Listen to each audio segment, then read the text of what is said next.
एक सरसब्ज और शादाब जंगल के दरमियान एक खूबसूरत सा तालाब था।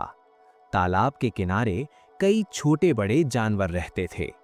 इसी तालाब के करीब चींटियों की एक मुनज़्ज़म बस्ती भी आबाद थी, जहां सब चींटियां मिलजुल कर मेहनत से जिंदगी गुजारती थीं। इसी बस्ती में एक समझदार और मेहनती चींटी रहती थी, जिसका नाम चिंकी था। चिंकी सिर्फ मेहनती ही नहीं, बल्कि बहुत अक्लमंद भी थी। जब भी चींटियों को कोई मुश्किल पेश आती, सब उससे मशवरा जरूर लेती। वो हर काम से पहले सोचती, मंसूबा बनाती और फिर अमल करती। इसी तालाब में एक लालची मेंढक रहता था, जिसका नाम ढप्पू था। ढप्पू बहुत आराम पसंद था। उसे मेहनत से सख्त नफरत थी। वो सारा दिन तालाब में बैठा रहता, कीड़े मकोड़े खाता और खुद पर बड़ा फख्र करता। ढप्पू अक्सर चींटियों को देखकर हंसता और कहता, इतनी छोटी होकर भी इतनी मेहनत, जिंदगी तो मजे के लिए है। एक दिन सख्त गर्मी थी। चिंकी और उसकी साथी चींटियां आने वाले मौसम बारह के लिए अनाज जमा कर रही थीं।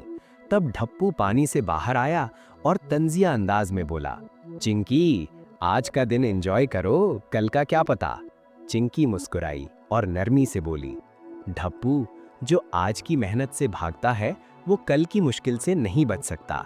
ढप्पू जोर जोर से हंसा और बोला, मैं कभी भूखा नहीं रहूंगा, सब कुछ खुद ब खुद मिल जाता है। दिन गुजरते गए, आसमान पर स्याह बादल छा गए और एक दिन मूसलाधार बारिश शुरू हो गई। तालाब का पानी तेजी से बढ़ने लगा। हर तरफ पानी ही पानी था। चींटियों ने पहले ही अपनी बस्ती ऊंची जगह बना ली थी। उनके पास अनाज का जखीरा भी मौजूद था। सब चींटियां महफूज थीं। मगर ढप्पू के लिए हालात बदल गए। बारिश के साथ उसका सारा खाना बह गया। कीड़े मकोड़े गायब हो गए। ढप्पू ने जिंदगी में पहली बार शदीद भूख महसूस की। वो इधर उधर फुदकता रहा, मगर कुछ न मिला।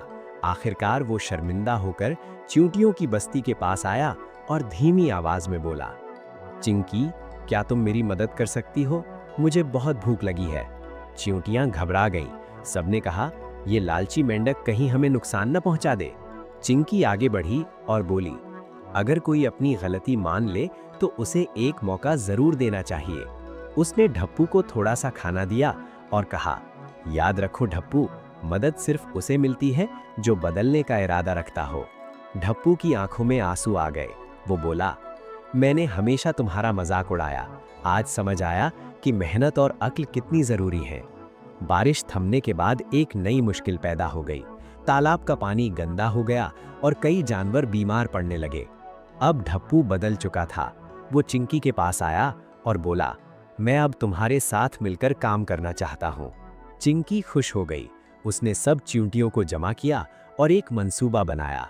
ढप्पू अपनी ताकत से बड़े बड़े पत्थर हटाने लगा और चींटियों बारीक सफाई करने लगीं।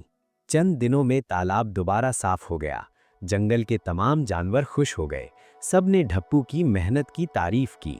ढप्पू ने सबके सामने कहा, अगर आज मैं कुछ बन सका हूं तो ये चिंकी की समझदारी और आप सबकी मेहनत का नतीजा है।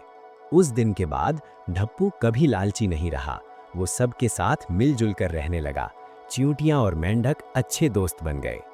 लालच इंसान को तन्हा कर देता है, जबकि मेहनत और समझदारी दिल जीत लेती है।